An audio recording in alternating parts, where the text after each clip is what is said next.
ahí... Bueno, primero el monumento a la especulación, que es las Margaritas, lo hizo Priconsa, y que es el monumento al metro cuadrado, la edificación por metro cuadrado mayor de toda España, yo creo, 4 alturas sin ascensor, viviendas en una... La Margarita será... Que estamos hablando de la década de... eso. La Margarita de los 60. Finales de los 60, ¿no será? Sí. Y luego Juan de la Cierva. Y luego Juan de la Cierva. Y tampoco hay que perder de vista la Alhóndiga, ¿eh? No, claro. Y algo de San Isidro. Sí, lo que pasa a lo mejor la Alhóndiga y San Isidro, como van más a pedazos, digamos, ¿no? Sí, la Alhóndiga había más calles sin asfaltar que en ningún otro sitio. Claro. Aunque Juan de la Cierva está en los sitios porque pero la Alhóndiga había calles sin asfaltar. Claro. Llenas de barro cuando llovía. Y había luego un problema de edificabilidad, que con las tablas de proyecto urbanístico, que se implantaron en Getafe y en otra ciudad de la Comunidad Valenciana por primera vez en España, y están en los libros de urbanismo. Cuéntanos qué es eso, para el que no sí, sepa. Cuando veíamos había que se podían hacer dos alturas más pagando. Nosotros dijimos que no, que eso tenía que ir al bien público. Al bien público. Entonces se hicieron unas tablas, calle por calle, de aprovechamiento urbanístico. Y eso costó, y hubo una reticencia a ello muy fuerte, pero sí, pero todavía siguen vigentes, todavía siguen vigentes. Esas tablas, ha evolucionado esto, pero siguen vigentes. Eso llevó a muchas broncas porque paramos obras. Se nos acusó de crear paro porque paramos bastantes obras, de las que estaban haciendo más plantas de las que la ley, según nosotros, permitía, y de forma, desde el punto de vista nuestro, no legal. Eso nos creó probablemente la mayor campaña en contra y la mayor propaganda política. Ahí fue Rosa Roldán la que dirigió este departamento, y yo creo que con gran voluntad, con voluntad de hierro y con la fama de dura, pero que luego era capaz de resolver los problemas. Tenía fama de dura, lo era, pero era capaz también de afrontar los problemas. Y ese tema creo que fue importante para el centro de Getafe, esa política de tablas de proyecto urbanístico. Y luego quedó otro tema, que era el sector 3. Sector 3, a es que te quería llegar yo.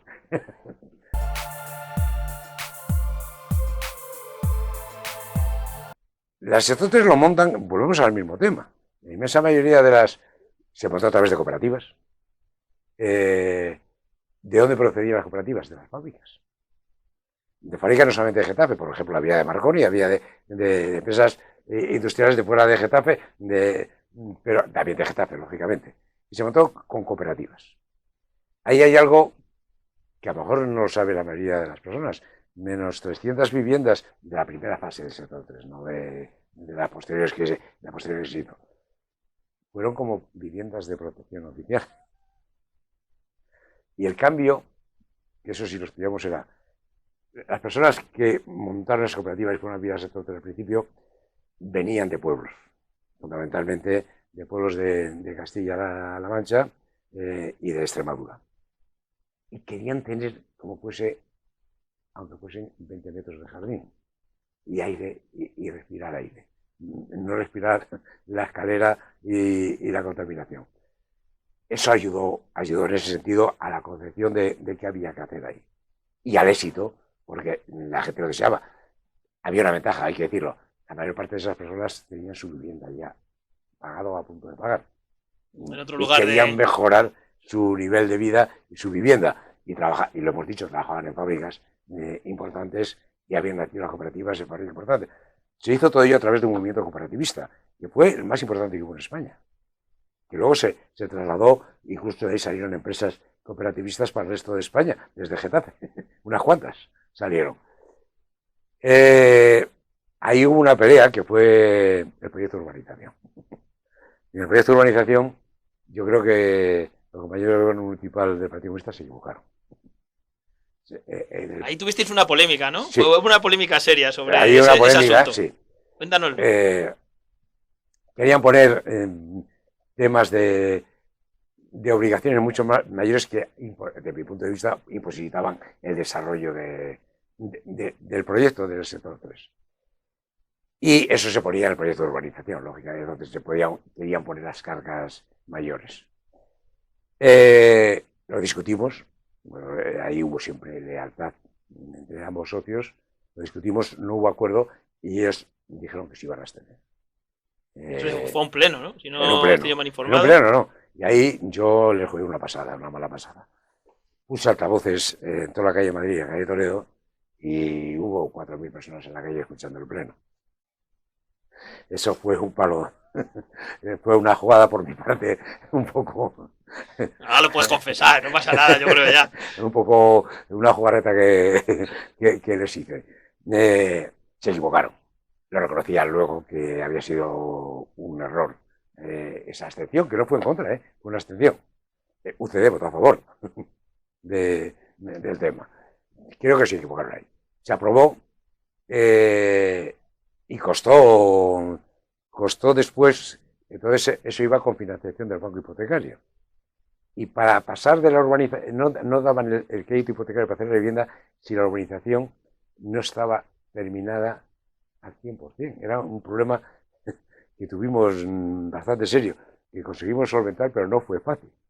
Y la negociación con el banco hipotecario tampoco fue fácil, pero salió. Salió y se construyó. Y a mí me acuerdo que me decía Eduardo Mangada, que entonces era el concejal de la Ayuntamiento de Madrid y luego fue el consejero de Ordenación del Territorio de la Comunidad de Madrid, durante otros años me decía, eso no va a salir, me decía Eduardo Mangada. Dice que yo estoy en Tres Cantos luchando por actuaciones menores y llevamos 12 años y no salen. Y esto hay que decirlo, eso salió en 4 años. Se aprobó el plan parcial, se aprobó la urbanización y se construyeron las primeras 3.500 viviendas en 4 años y medio. Creo que es un récord bastante considerable que ningún otro plan luego en Getafe ha conseguido en el tiempo llegar a ese récord. Y sobre todo yo creo que lo más importante fue que la gente que fue con problemas pues se sintió bastante satisfecha. Es bastante importante. Hubo al principio dudas sobre si iba a ser capaz de mantener. Creo que el centro comercial que se hizo en el año 85 allí ayudó bastante a revalorizar el sector 3. Creo que bastante. Ahora sí podemos... Eso sería la siguiente parte, ¿no? De nuestra... del sector 3. Y ahí, perdóname, que yo tengo una queja tremenda. Pusimos una cultura que ya no está en el sector 3, que tiene un artista uruguayo muy importante, que ya ha muerto. Y en la renovación que venía Javier Solana, que era ministro de Cultura en ese momento, la asociación de vecinos, por algo que no tenía nada que ver ni conmigo ni con el centro comercial, boicoteó el acto. El acto de la inauguración de la estatua. De la inauguración de la cultura, aunque lo hicimos en Vino Solar, y hablamos con ellos, pero hubo un boicot.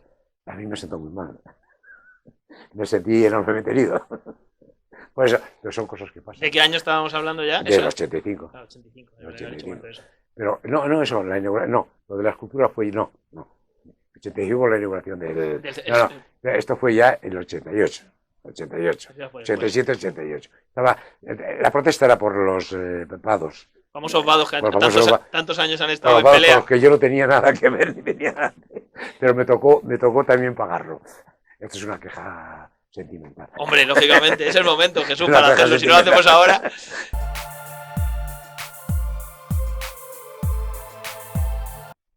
La derecha tradicional, que gobernaba y sigue gobernando el patronato del Hospitalillo, quería derribarlo. Había un proyecto presentado en el Ayuntamiento para derribarlo, de hacer apartamentos. Le ofrecía al Ayuntamiento a cambio locales comerciales. Yo lo vi y dije que por encima de mi casa, que ni de casualidad. Y eso con el apoyo, hay que decir, con el apoyo de todos los partidos, sin excepción alguna. Todos los partidos lo apoyaron. Incluida la UCD. Incluida la UCD. Apoyo total. No hubo ninguna. Y ahí otra vez Peridis se echó una mano y hizo un proyecto del aire porque estaba hundidos todos los techos. Sí, estaba para caerse. Estaba para caerse. Y bueno, conseguimos salvar el edificio más histórico de Getafe. ¿Y sigue? Y ahí sigue. Nunca nos han agradecido los que gobiernan el patronato. Pero bueno, pero está ahí. Creo que eso es importante. El edificio sigue ahí. Y se olvida otro, el Ricardo de la Vega. También lo remodelamos. El Ricardo de la Vega, pasó por distintas fases de que se usó, pero también lo remodelamos. Claro. También se recuperó. Con lo cual, en la historia de Getafe, creo que la izquierda ha hecho más por la historia de Getafe que la derecha en esta ciudad, ¿eh? Me da una ligera impresión, por la historia.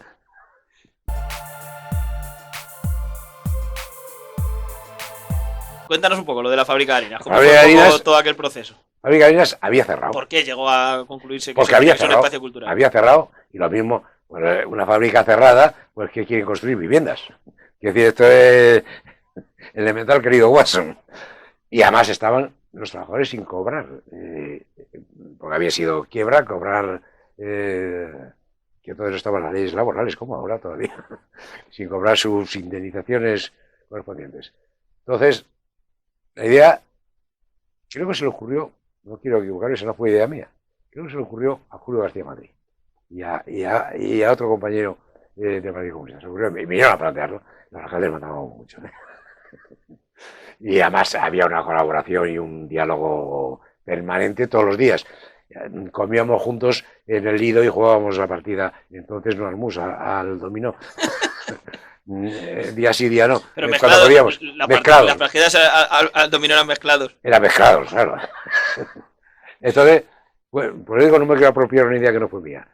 Yo fui a verlo, lo vi, la idea me pareció maravillosa y que aquello no tenía que conservarse porque esa estructura de ladrillo pues es otra obra de Getafe, y se empezó a negociar para poder comprarlo. Negociaste directamente con la empresa, ¿no? Con la empresa.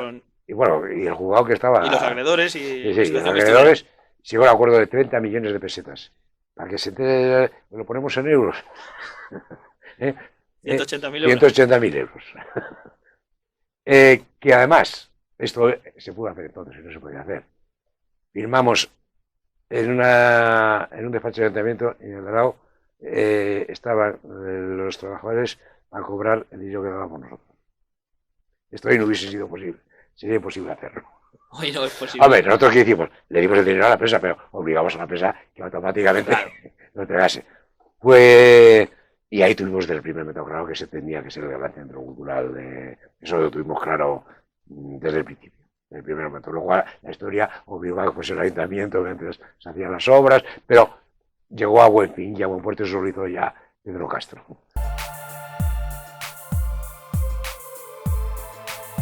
Esa fue mía, que después de preguntar qué pasaba de quién era el Cerro Los Ángeles, me informan los funcionarios y me traen las escrituras de que eso había sido una cesión que hizo el pueblo de Getafe hace muchísimos años al obispado. Y yo llamo al arzobispo, famoso Tarancón, me recibe. No había obispado en Getafe, la gente que sepa, no había obispado en Getafe, ninguno. Dependía del arzobispado de Madrid. Que me recibe, le planteo el problema. Y yo creo que la iglesia, que estaba buscando su hueco también y su encarnarse otra vez en la sociedad con un respeto, Tarancón lo entiende perfectamente. Y le encarga al obispo auxiliar Estepa negociar conmigo el acuerdo y firmarlo y inaugurarlo. Y se hizo muy rápidamente. Luego, también invertimos ahí, esa inversión no fue pequeña, ¿eh? Luego, arreglamos el cerro, pues estaba bastante deteriorado, hicimos parking, hicimos zonas de merienda, zonas de parking, zonas de juegos, que luego se ampliaron, pero las primeras las hicimos en ese momento. Y se inauguró, y los ciudadanos de Getafe fueron masivamente a tomar posesión y a disfrutar de ello. Luego renovó el convenio Soler en su etapa, porque eran 30 años el convenio. Cierto.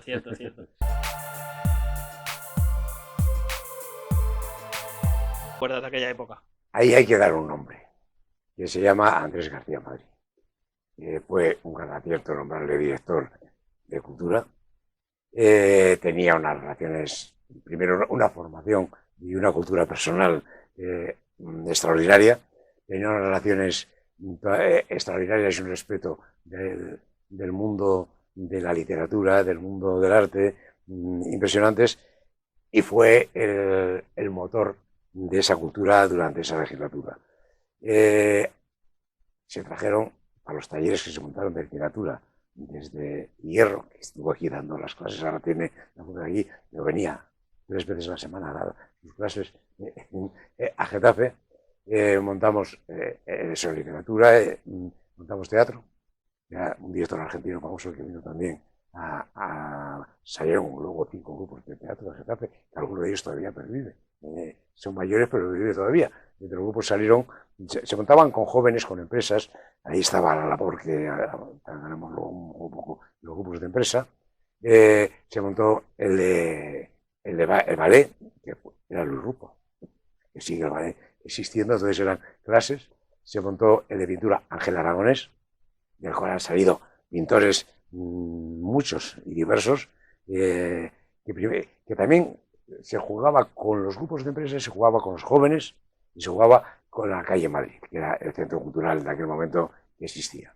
O sea, que se montaron grupos muy potentes que hicieron que cientos de personas no solamente se interesaran por la cultura, sino que practicasen a través de la literatura, de escribir, a través de la representación, del teatro, a través de la danza, a través de la música, participasen, creasen, se sintiesen, por lo tanto, como diría yo, más completos, más llenos y espero que más felices.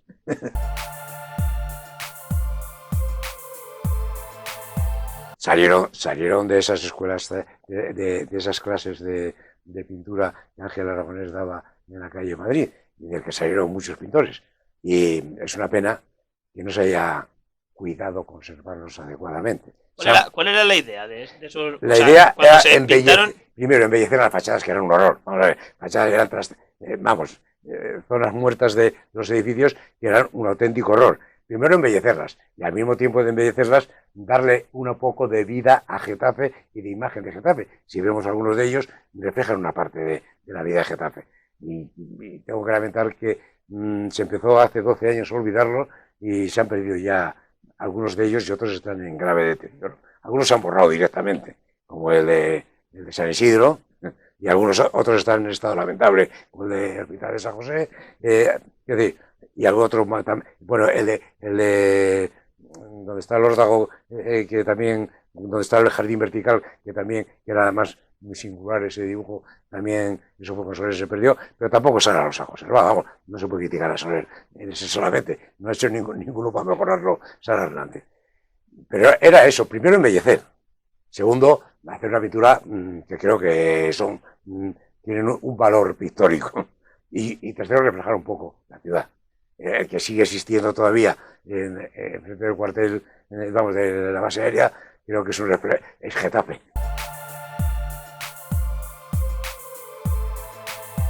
No, primero fue una discusión. Hay una discusión que, aunque se ha celebrado ahora el 40 aniversario del de Juan de la Cierva, al que no me invitaron, primero tuvimos una discusión. Había dos tendencias, la Universidad Popular y el Centro Cívico. Y muchos ayuntamientos del PSOE optaron por la Universidad Popular. En Getafe yo me incliné con mis compañeros de corporación y discutido con el gobierno municipal de izquierdas, optamos por el Centro Cívico en el concepto de que queríamos integrar la cultura en cada barrio y darle las características del barrio y las necesidades del barrio a nivel cultural. Porque entonces creamos inicialmente 3. El primero fue en la Alhóndiga, que soy el centro de sociedades, de asociaciones.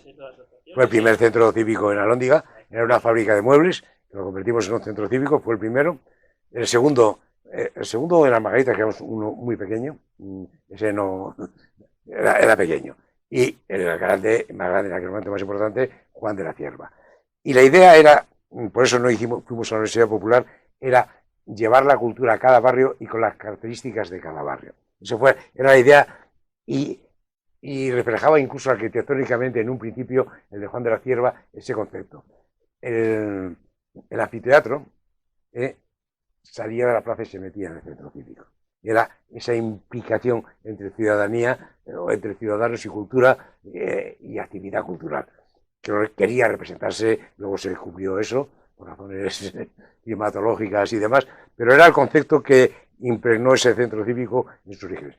Al principio hicieron de todo, desde alfabetización hasta clases elementales, clases de pintura, empezaron actividades que iban demandándose porque había más voluntarios entonces que personal del ayuntamiento dirigiendo esos centros.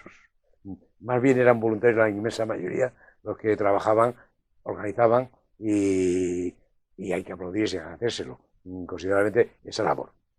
Fueron evolucionando con el tiempo, como es lógico, hasta lo que conocemos hoy, pero creo que la idea original se mantiene y creo que acertamos además, que las universidades populares creo que no queda ninguna. Sí, eso se ha ido perdiendo, el modelo de centros cívicos sí se ha ido extendiendo. Y los centros cívicos se han ido extendiendo. En ese sentido, el debate fue un debate, no estaba hecho, creo que fue una decisión y el tiempo ha demostrado que no estaba equivocada.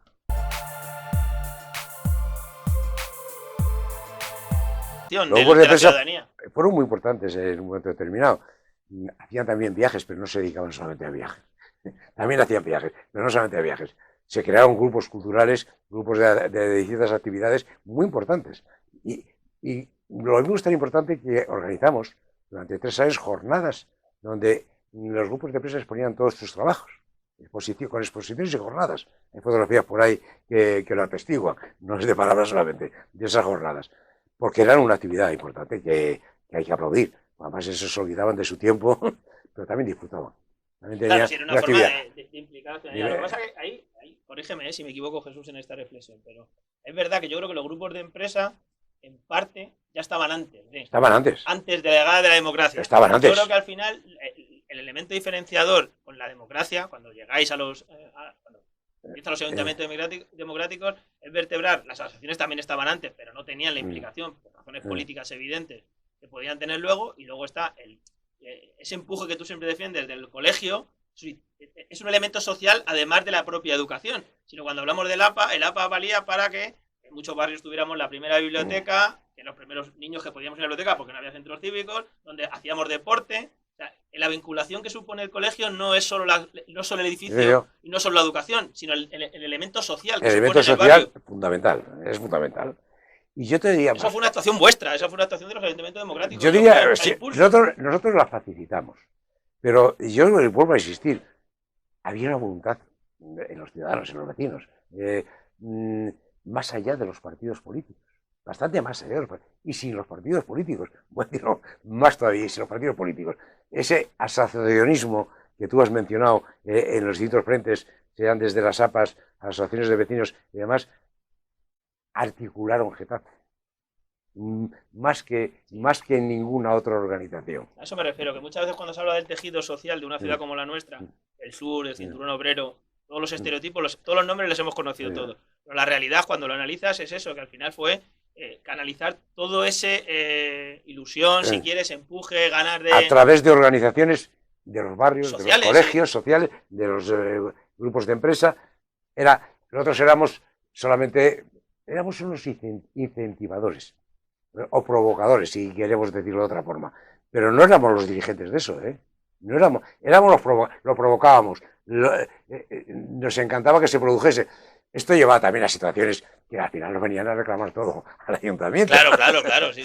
Y a veces era difícil distinguir lo que podíamos hacer, lo que no, aunque en alguna editorial que creo que escribir aquella época lo decía. Y incluso le echaba la bronca a algunos vecinos por este tema, esas editoriales, pero mereció la pena. Claro. Hasta cuando reclamaban lo que no. Yo decía en esa editorial, no nos corresponde, pero se ayudaremos a conseguirlo. No nos corresponde, pero se ayudaremos a conseguirlo. Cuando lleguemos al final y lleguemos al final de esa legislatura, creo que hay un momento que hay una reflexión que me parece interesante, ¿no? O sea, de que al final... en el contexto político, ¿vale? Más en el contexto político, de cómo hemos empezado hablando de esos 10 y 10 esos 10 y 10 concejales, esos 10 y 10 concejales y cómo luego se transforma en una mayoría del PSOE, hemos adelantado algo, pero luego lo comentamos, pero como que esa ilusión, al final la gente supera las siglas de los partidos, en este caso es el Partido Socialista, digamos, al final por tener la visibilidad, si quieres eso, pero sí que se canaliza, digamos, todo a través de una gran mayoría social, de izquierdas en esta ciudad. Y diversa, además. Claro, que ve reflejadas sus aspiraciones. Eso es. Que ve y sus reclamaciones y que tiene un acceso a su ayuntamiento y que puede reclamarle. Y hay un momento en el que la gente supera las siglas más allá del concepto de ciudad. Que creo que eso es importante, que si se consigue empieza a conseguirse en esa legislatura. Creo que fue así. Para que no nos mate Pedro Y el Castro. matiz que te iba, sí, y el matiz que te iba a hacer es que además a lo mejor tenía algo que ver que de los 20 miembros del gobierno municipal de izquierdas, 18 habíamos sido sindicalistas y dirigentes sindicales. A lo mejor tenía algo que, además de ese sindicalismo que había en esos años, Eso. que no es el mismo que hay ahora. No estaba burocratizado todavía. Creo que a lo mejor tiene algo que ver con eso. La calle. Sí. Desde el punto de vista de la calle, el contacto con la calle que teníais. Creo que tiene que ver. Que tenéis los 20, con las diferencias que tuvierais. Y el de ser promotores, provocadores, el incitar a... Eso también tiene que ver con el sindicalismo. Incitar a reclamar tus derechos o a reclamar... Creo que tuvo que ver con nuestra formación y nuestra historia de los componentes del gobierno municipal. Creo que tuvo algo que ver, ¿eh?